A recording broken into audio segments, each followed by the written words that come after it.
Hello my fellow foreigners, it's been another month of English Harmony, and here I am again to deliver another monthly highlights report to those of you who didn't get a chance or were simply too busy to read my blog posts regularly. First of all, I'd like to tell you about a motivational poster I created on the New Year's Day. Many of my mailing list subscribers and blog visitors have already printed it out and stuck it up on the wall, and you're welcome to do the same. Just go to englishharmony.com/poster and click on the link where it says click here to open the poster. A large format image is going to open up so that you can conveniently send it to your printer.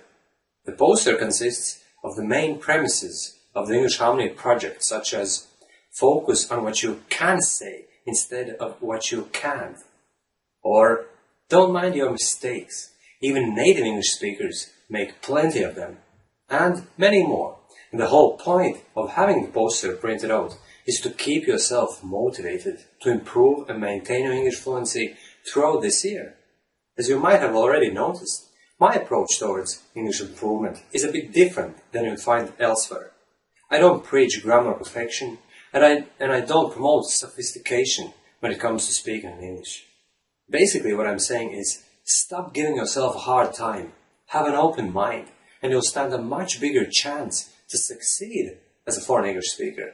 And this poster is the essence of my English fluency philosophy. You see, a very important part of the whole English fluency improvement thing is acceptance of your mistakes made when speaking with others.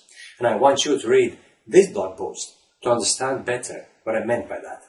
In this article, I'm sharing quite a funny, yet very embarrassing personal experience with you. And I'm sure you'll remember similar situations having happened to you in the past. This particular blog post adds to the traditional storyline of us foreigners making mistakes when speaking in English by highlighting the fact that even native English speakers can experience moments of confusion and inability to speak properly. As you can imagine, the whole point of this article is to make you realize that you're not unique and that such situations aren't limited to foreign English speakers only. It can happen to anyone, and the key in dealing with such embarrassing moments is in accepting them as part of our lives and moving on instead of getting stuck in the moment and reliving the shameful experience all over again. On the more entertaining note, I want you to read an article I wrote about one of my favorite TV shows, Mythbusters. englishharmony.com/Mythbusters. Personally, I don't miss any new episodes when they're released on Discovery Channel. And in case you're not a big fan of theirs, I want you to read this article and find out for yourself why watching Mythbusters is not only great fun, but also a way of passive English immersion and improving your English. The 5 Mythbusters, Jamie, Adam, Tori, Grant and Carrie, are covering a wide range of topics on their show and testing different widespread beliefs to see if they hold true. And it's all done using quite a simple and easy to understand language, so that the average foreign English speaker will find it fairly easy to enjoy the program without much difficulty. You see, if you've followed my blog for some time, you'll know that I'm in favor of enjoying life through the English language, rather than using conventional language learning methods.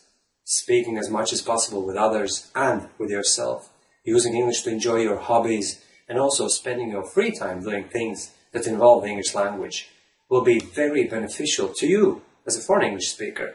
And here's another example: reading English newspapers.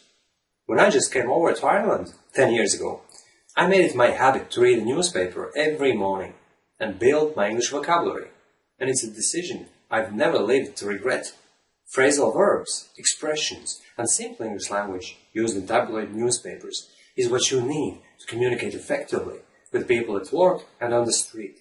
On top of that, you'll keep up to date on current affairs and other news, which will serve you as a source of conversation starter topics, in case you ever run out of things to talk about with your English-speaking friends, or if you don't know how to start a conversation. Making small talk and discussing simple topics actually is often problematic to many foreign English speakers, because real-life conversations require you to be able to improvise and produce speech instantly. It's something that I was personally struggling for a long time, and it took me years to realize that speaking is a completely different process from writing, for example. You see, when you write, you can carefully pick the best fitting words, choose the most appropriate English grammar tenses, and construct nice English sentences. When we speak, we can't do it, because we simply haven't got time for it. So it's hardly surprising that all English writing is much better than speech. It's normal. Yet, I keep seeing the question popping up regularly. Isn't it weird that I can write better than speak? If you've been wondering the same thing, please read this article I wrote in the beginning of January. It will shed light on the issue and give you a peace of mind in case it's been troubling you lately. The last blog post I want you to look at today is about how I use every available moment to practice my spoken English, and you can do the same to get your English going.